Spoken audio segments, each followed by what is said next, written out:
Good afternoon. Let's do some business. We are doing it live right here and doing more at 4 weekday afternoons, right down to business here with the news-driven hour right after Ben Shapiro and just before the 790 KBC News Blitz with Randy Wang at 5, Mottek On Money.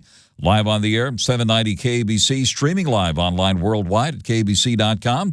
And your on-demand Mottek On Money podcast, kbc.com, Apple, iTunes, and all your favorite podcast platforms. Big news day today for Wall Street and Main Street. A record-shattering performance for the stock market as traders increase their bets on the likelihood of a Donald Trump victory in November's presidential election following the failed assassination attempt against President Trump over the weekend. President Trump was formally nominated to be the Republican presidential candidate today at the Republican National Convention, which is getting underway. This 2 days after the sniper attack on President Trump at a rally over the weekend. Today, President Trump named J.D. Vance, former U.S. Marine and current U.S. Senator from Ohio, as his running mate at the Republican National Convention. Big investigation now underway in how a 20-year-old gunman got on the rooftop of a building near where President Trump was speaking and managed to fire at the president, grazing his ear with a rifle bullet, also killing a hero who was trying to protect his wife and daughter in the stands and wounding 2 other people. The gunman was shot and killed. I'll discuss what happened with the Honorable Dennis ZINE, former L.A. City Council member and former LAPD police sergeant and current LAPD Reserve Officer. Dennis ZINE will be on the line with me later this hour. This morning, President Trump got the news that the classified document case was dismissed by a federal judge, ruling the special prosecutor in that case was unlawfully appointed. I'll discuss that legal matter later this hour with prominent Los Angeles attorney Lou Shapiro. Big day for the stock market with the Dow Jones Industrial Average closing up 211 points, settling at 40,212. That is a record high close, and it's the 20th record close so far for the Dow this year. The Dow had reclaimed 40K on Friday. We saw the S&P 500 moving up 16 points to finish out at 5,631, and the NASDAQ moved 74 points at 18,473. Bitcoin also on the move, rebounding impressively as investors raised their bets on President Donald Trump's potential victory in the U.S. presidential election in November following the failed assassination attempt over the weekend. Shares of cryptocurrency-linked companies, including Coinbase, Global, MicroStrategy, and Marathon Digital Holdings, all soared today as the price of Bitcoin hit the highest we've seen in a couple of weeks. All of a sudden, Bitcoin is back above 64,000. Gold also having a big day today, in fact, settling close to a record high today as the assassination attempt on former President Trump raised political uncertainty, boosting safe haven demand for the precious metal. We see gold today got up to around $2,445 an ounce before settling at $2,428.90, up $8.20 an ounce. Demand for bullish call options tied to the Russell 2K Small Cap Index and an exchange-traded fund that tracks that index surged over the past couple of sessions, pushing these contracts to trade at a premium relative to bearish puts. We'll be talking to one of the experts about options here in just a few moments. Fed Chairman Jerome Powell back in the spotlight again today following his appearance on Capitol Hill a couple days last week. He was interviewed before the Economic Club of Washington, taking a dovish tone, but gave investors no reason to change their expectations for a September rate cut to July. According to analysts, Fed Chairman Jerome Powell said today he does not expect a lengthy recession for the economy. Well, joining me live now, the one and only John NAJARIAN. Dr. J, as he's known on the major financial networks. We'll be joined by John here very, very shortly. He's the co-founder of Market Rebellion. He also has the laser eyes on, too, following the cryptos. His latest book with his brother Pete, by the way, is It's Not an Option, a must-read book for all traders and investors. John NAJARIAN will be joining us here very, very shortly. In fact, he's on the line with us right now. Dr. J, John NAJARIAN, thank you very much for taking the call here this afternoon, live with us on Mottek On Money on 790 KBC.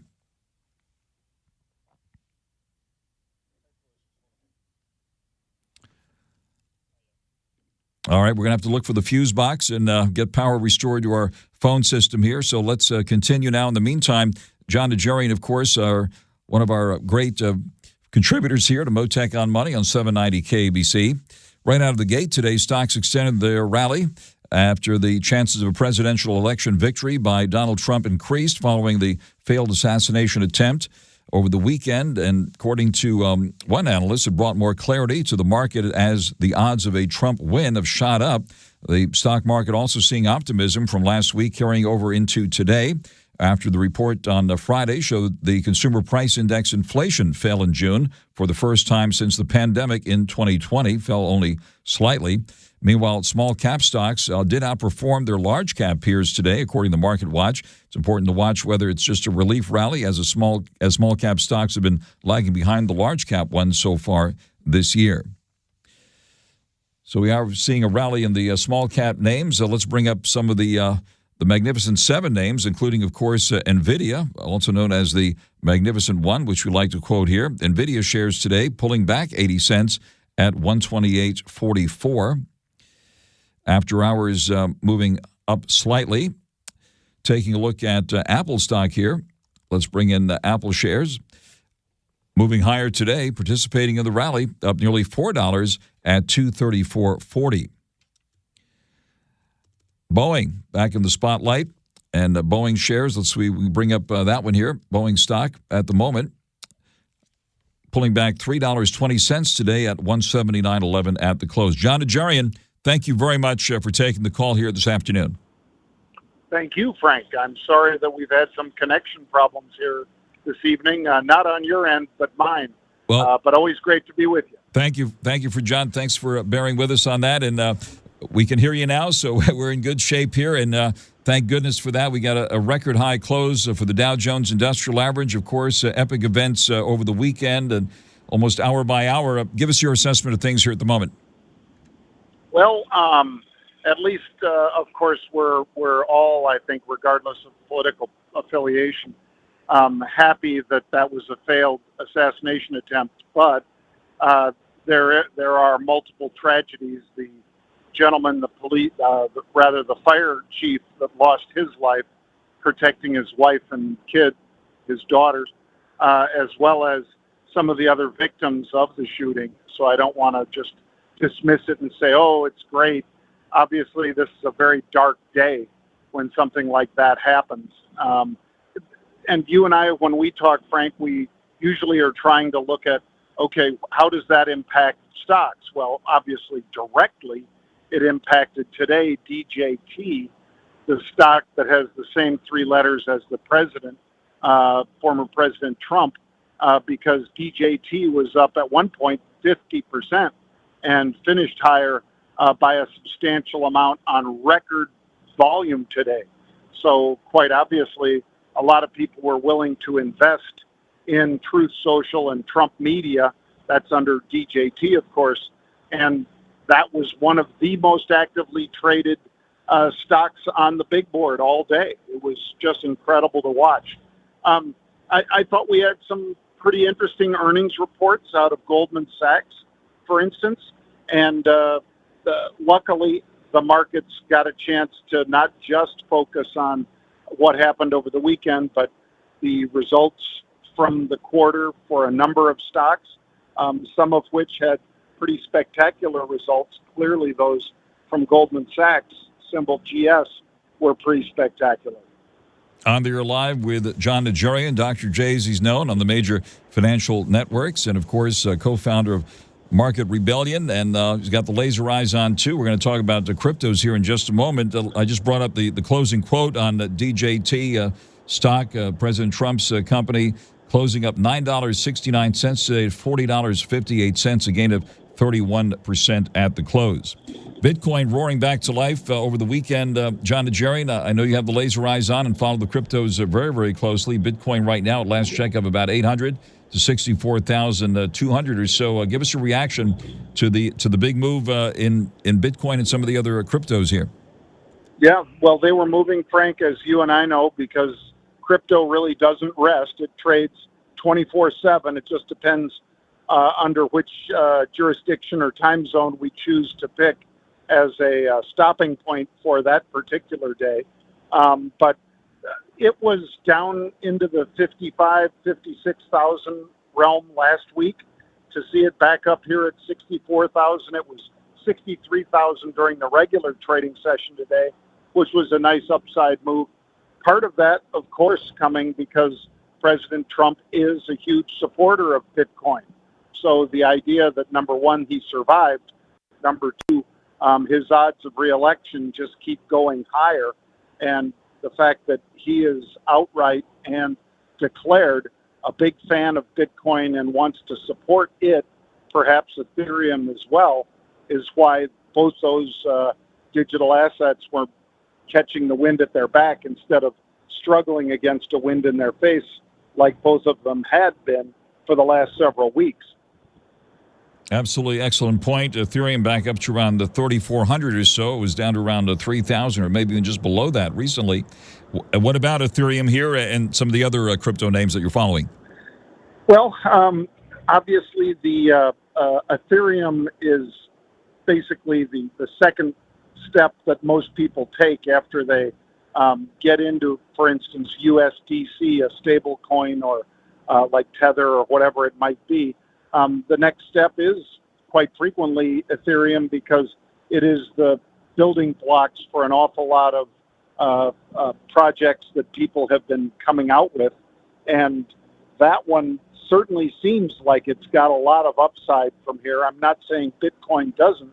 I think Bitcoin does. And I think in particular, a President Trump administration would certainly be one of those things that would cause Bitcoin to perhaps get to that six-figure level, that $100,000 level, and at 64,000, it does seem like it's got finally some momentum back instead of just all the worry about, well, what happens if indeed Mt. Gox releases these coins or Germany exhausts its supply of Bitcoins that it was selling for similar sorts of nefarious operations whereby the government obtained a bunch of Bitcoins. That pressure seems to be easing pretty considerably versus the optimism that would be if the world's largest economy, ours, was to totally embrace Bitcoin, which is what the president says he wants to do. You're live with the one and only John NAJARIAN. What is your prediction on where Bitcoin goes from here? Well, I've thought, and I guess, far more conservative than some of my cohorts. A lot of them are already saying, well, it should be 100, should be 120. I thought 85,000 per Bitcoin in U.S. dollar terms was a very reasonable and not as much of a reach for the digital asset to get to by the end of the year. But again, my friends in the community, there'll be a big Bitcoin conference going on next week in Nashville that normally went on in Miami since its inception. But that one has moved to Nashville, and according to Charlie Shrem and a couple other friends, they say President Trump is going to speak there as well. So that would be interesting given, the security concerns that we all have now, and I think anybody in politics, quite frankly, has. But I don't know if he will be in person or if he'll be on a big screen. But certainly his support for Bitcoin is something that people have long hoped for out of any administration. And the fact that now with the momentum on his side, it seems like he's going to share that momentum with Bitcoin and some of these digital assets. That is very interesting, and we're seeing Bitcoin to make this move. Also, following that inflation reading we got last week, and changing the subject now from blockchain to gold chain. Gold kissing record highs despite supposedly inflation easing. What do you make of the move in gold we've seen recently?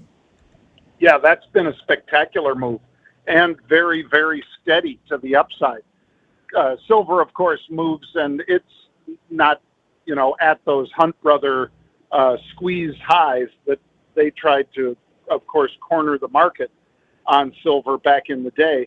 But Bitcoin certainly has been marching to the upside strongly, and gold has been moving in this, not quite the same pace, but certainly moving up noticeably to, as you say, a new record high, or at least touching that record high. And I think anybody who's been watching that precious metal probably believes that it's got a lot more gas in the tank after it's taken several year respite from hitting that previous all-time high. All right, and before the advent of cryptos, if you wanted action, you'd go to options. And let me ask you about this. The options market appears to be sending an encouraging message for small cap investors with a big move in the Russell 2K bullish call options. You have that great book with your brother out. There is no option, right? So give us an update here. Yeah, it's not an option. Yeah, that's the book. Any of your listeners can claim it over on that website. It's notanoption.com. Thank you, Frank. That move in the IWM, which is the symbol, of course, the three-letter code for the Russell 2000. Those are the small caps that Frank just addressed. And it was notable last week when we got the consumer price index, the PCI or PCE. When we get those kinds of readings that indicate that perhaps the Fed is a lot closer to being done and perhaps cutting rates, which is how they interpreted the Thursday news last week, the markets decided to take some profits. Of course, markets don't really decide anything. It's the people that pull the trigger at the hedge funds and the endowments and all the rest. And they were taking profits pretty aggressively in NASDAQ stocks, high-tech stocks last week. And that money was flowing like water into the Russell. It wasn't just going into cash, because of course it always could. If you sell a stock, some people will invest it immediately into something else.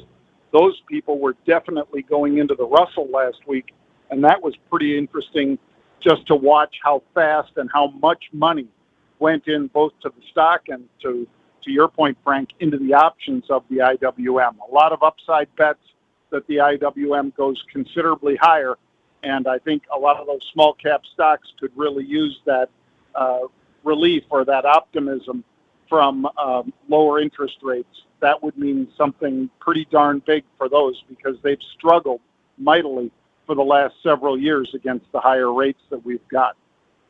At this point, John Najarian, any specific places where you are putting money now and or taking it off the table? Well, I'm still keeping a close eye on Elon Musk, and I'm sure a lot of us are. Not only did he throw his support behind President Trump funding a new super PAC, but he also has been very vocal about his robo-taxi fleet and the new variant of the Model 3. He had to extend or push out the date for that particular announcement. He didn't want to go off until the robo-taxi event, in his mind anyway, was ready for prime time. And that's why that stock had a big turnaround on Thursday last week. It made a recovery since then, and now we're going to keep an eye on various key levels to see if indeed it can get back up. It traded $272, I think, last week, which from $140 a share might have been the low in April, all the way back up here to $272. That was a monstrously wonderful move. And if Mr. Musk can pull the rabbit out of his hat, as he's done frequently, that would be a likely target for us yet again. Fantastic, John. Thank you very much for taking the call here this afternoon. Maybe we can connect during that big crypto conference coming up that you mentioned in Nashville, and hope to see you out here again sometime soon. That is the one and only John Najarian, Dr. J, as he's known in the major financial networks, co-founder of Market Rebellion, and also with his brother Pete has the new book, It's Not an Option, a must-read book for all traders and investors. John Najarian, thank you very much for taking the call here this afternoon. Here on Mottek On Money on 790 KBC. Mottek On Money continues here, 790 KBC. Good afternoon. Record-shattering day for the stock market, with the Dow coming in for a closing gain of 211 points, settling at 40,212, an all-time record high close. The other major averages also at or near record highs. The S&P 500 of 16 at 5,631, and the NASDAQ of 74 at 18,472. The yield of the 10-year note now at 4.24%. Crypto's making a big move on the upside since the weekend. Bitcoin up nearly 800 now at 64,242. We see Ethereum of about 20 at 3,454, and Doge back to 12 cents. Gold kissing record highs today. Got as high as $2,445 an ounce, closing up $8.20 to $2,428.90 an ounce. Silver pulling back 5 cents at $30.88 an ounce. Tesla on the upside today at more than $4 at $252 and change. We did see the magnificent one. That, of course, would be, want to take a guess? Yep, NVIDIA today pulling back slightly, down 80 cents at $128.44. The price of oil slipping slightly, down 3 cents at $81.88 a barrel. And now the latest news for you here on 790 KABC. Mottek On Money continues now on 790 KABC. Serious questions being raised following the shocking attempted assassination of President Trump over the weekend. According to a new report, the president's would-be assassin was spotted on the roof 26 minutes before he opened fire. Police at the scene noticed the assassin on top of the building just 130 yards away from the rally stage and took 2 pictures of him because he was acting suspiciously. They're talking to a Pittsburgh television station this evening. It's not clear if he had the AR rifle on him when he was first seen scaling the factory or if he stayed on the roof for the whole time. Meanwhile, the Secret Service now blaming local police in that area in Pennsylvania for failing to secure the rooftop from which the gunman attempted to assassinate former President Trump, insisting it was outside the perimeter the federal agency was tasked with protecting. Following all these developments closely is the Honorable Dennis ZINE, former Los Angeles City Council member, longtime member of the Los Angeles Police Department, retired LAPD Sergeant, still an LAPD Reserve officer. Dennis ZINE, thank you for coming to the line on this big story. Give us your reaction to what happened over the weekend. Frank, we're going to find the finger pointing going back and forth from the feds to the state to the local jurisdiction. The bottom line is Secret Service is ultimately responsible for the protection of the President of the United States of America. It's their responsibility. Passing it on to the local jurisdiction is really not the case. The Secret Service looks at the place. I've been on their missions before. They make sure it's secure. They work with local agencies, local law enforcement, whether it's LAPD or Beverly Hills, whatever the case may be. But the Secret Service is the umbrella organization that has ultimate responsibility for the protection of the president and dignitaries of the United States government. So to say it's the local jurisdictions that's responsible is absolutely absurd. They want to point the finger at somebody else. That's their job. Their job is to protect the president, vice president, other heads of state when they're interviewing or participating in community activities. It's clear and simple.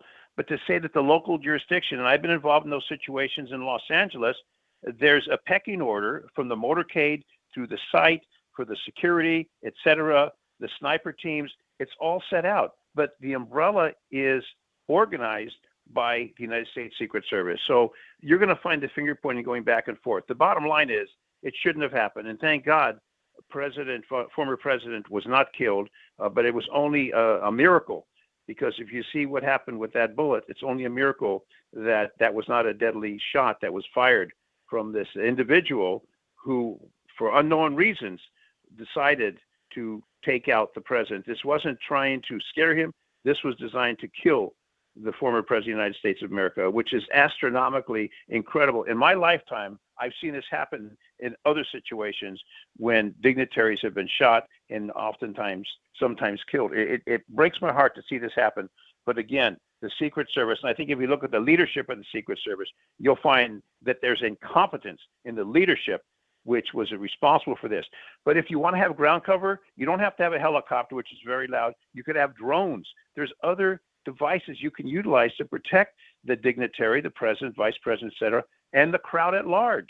And you saw a volunteer fire person who was killed protecting his family. I mean, there were people who were actually killed in this attack, died, and thank goodness it didn't happen to the former president who's running for president. But the bottom line is, point the finger where it needs to be pointed, and that's at the United States Secret Service, plain and simple.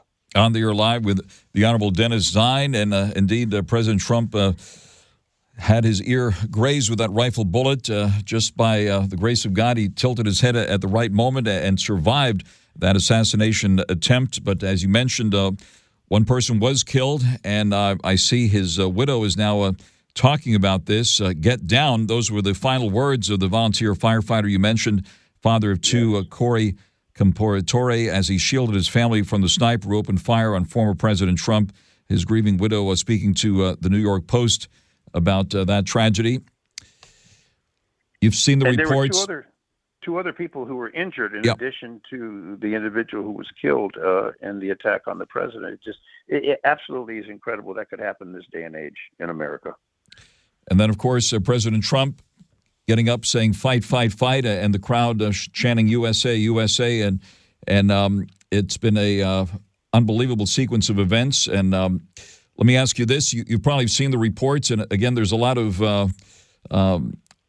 stuff out there on the internet which is not verified, but certainly what appears to have happened. A lot of people did see this guy on the roof and try to report it to the police. And what do you think happened there? Obviously, a breakdown. If they have a perimeter in this particular case, I think it was 300 yards or something to that effect. Sometimes other jurisdictions have a larger circle around the venue. But and I understand an officer did approach, and the individual had a gun, the suspect had a weapon, they pulled back. I mean, you need to look at this in the global situation. You've got the president of the United States, the former president of the United States, and then you got civilians there. We see what's happened in Vegas and other places. You need to act immediately.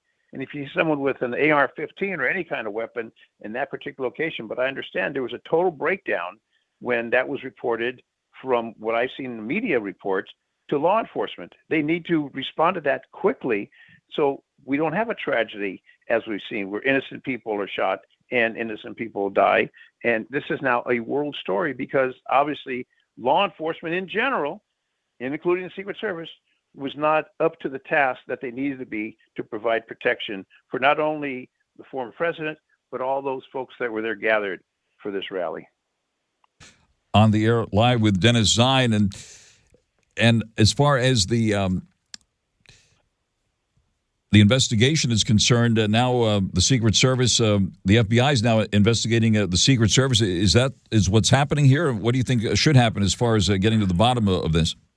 Well, there'll be a lot of investigations, layers and layers. It'll take months to complete, but I think you're going to find some of the leaders in those, the Secret Service and the FBI and whoever's ultimately responsible. You're going to find them probably looking for another job.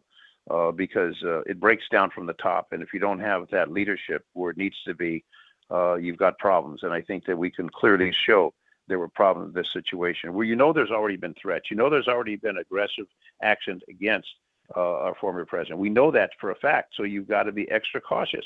You need to work with the local. You need to work with the state. You need to work with the federal. And it's not that you don't have enough resources. You've got a tremendous amount of resources. California is sending resources, law enforcement personnel, to the Republican convention. We have local law enforcement from California going on a mutual aid to provide security at another state. This is a mutual aid that we have done. But someone's going to be ultimately responsible. And ultimately, responsibility in this particular case rests with the United States Secret Service. And it horrifies me to think this could happen in our day and age. Really, Frank, I find it intolerable and unacceptable at all lengths to see something like this happen. And the shooter was able to get a number of shots fired prior to the time he was hit in the head by the sniper bullet, the Secret Service sniper. What about that aspect of it, that the gunman was able to fire before he was taken out? Well, with the Secret Service and what SWAT teams and what those counter-assault teams do, they're trained for this. And I'm sure if you wait a second, well, maybe that second was too long. Obviously, that sniper was in a position to neutralize the situation, and it was neutralized too late. And that's the problem. But you've got to act quick. That's what you're paid to do, and that's what you're trained to do. You need to act quick when you see a hazard, and this was obviously a situation where you have a man running for the president of our country, and you have a rally, a huge number of people, and you see someone with a weapon. Well, this is not when you sit down and start asking questions. You got to act immediately because there's only one situation that person's going to do is use that weapon, especially in a concealed position, as we see on a rooftop. So there was a lot of breakdown in this particular situation, a lot of breakdown. The only thing I can say is the good Lord was watching over Donald Trump. The good Lord was watching over Donald Trump. But then, again, you've got other people who've been shot, other people who passed away. The Honorable Dennis Zine, former Los Angeles City Council member, former LAPD sergeant, and current LAPD Reserve Officer. Dennis Zine, thank you very much for that expert assessment of what happened here, and look forward to speaking with you again very soon. Thank you very much for taking the call. You're welcome, Frank. Thank you very much. And right out to the freeways now, 790 KABC. Mottek On Money continues here in 790 KBC. A federal judge in Florida today dismissing the criminal case accusing Donald Trump of illegally keeping classified documents after leaving office, handing the Republican former president another major legal victory as he seeks to return to the White House and indeed was formally nominated at the GOP convention just a short time ago. Federal Judge Aileen Cannon, who was appointed to the bench by President Trump, ruled that Special Counsel Jack Smith, who was leading the prosecution, was unlawfully appointed to his role and did not have the authority to bring the case. How will this impact his other legal battles? All of this, of course, happening just 2 days after an attempted assassination on the president. Joining us live now is Lou Shapiro, criminal defense attorney and legal analyst. Lou Shapiro, thank you very much for taking the call here. Give us a reaction, first of all, to all of these epic events. Well, it's hard to keep track of them all, but we'll try, Frank. Leading one, like you mentioned, is Judge Cannon's ruling that Special Counsel Smith is no longer going to be special counsel. See, what people are, I think, failing to see is what she's trying to say is there is a bigger picture here, and that is the Constitution. And the Constitution needs to be adhered to. And she does take more of a strict originalist view, which conservative justices routinely take. They've always been that way. So she's saying because the Constitution says that if you're going to appoint a special prosecutor, it either needs to be done by Congress or the president, not the U.S. Attorney General, then that's where it ends. Until the Constitution provides otherwise, the Department of Justice can't just pluck somebody and say, you're going to be the special prosecutor for the case. It doesn't work that way. And the prosecution in this case really rushed to bring this prosecution. I don't think they thought about these potential lines of defense that Trump's lawyers would be bringing. They were caught off guard, and now they are here holding the bag this way. On the air live with Lou Shapiro, prominent Los Angeles criminal defense attorney and legal analyst. And the latest news here is that the Biden administration's Justice Department said it would appeal today's decision. What are the prospects of that appeal? Well, certainly they're going to appeal it to one level up to the circuit court. And the circuit court, who knows which way it's going to go. If it doesn't go in Trump's favor, then of course it's going to go to the U.S. Supreme Court. And we know how that's been going for Trump already. So I think if you're the Department of Justice, you're going to really have to think hard, given that the election is in November, if they want to spend resources and taxpayer money on this issue. All right. How will this impact the other cases legal cases he's still wrestling with? So the other cases are in different jurisdictions, so that also would have to make its way through the local courts in each place, each territory, and then it will appeal its way up. But I don't see how that can happen practically between now and November. So Trump is in a very good position, provided he wins the election, to basically pardon himself on these matters. That also applies, by the way, to the hush money case. There's been the presidential immunity case that also went in Trump's favor just a little while ago.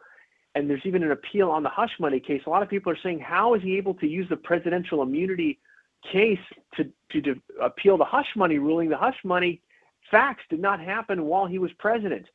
And the answer is witnesses and evidence were introduced in that hush money case, which derived while Trump was president.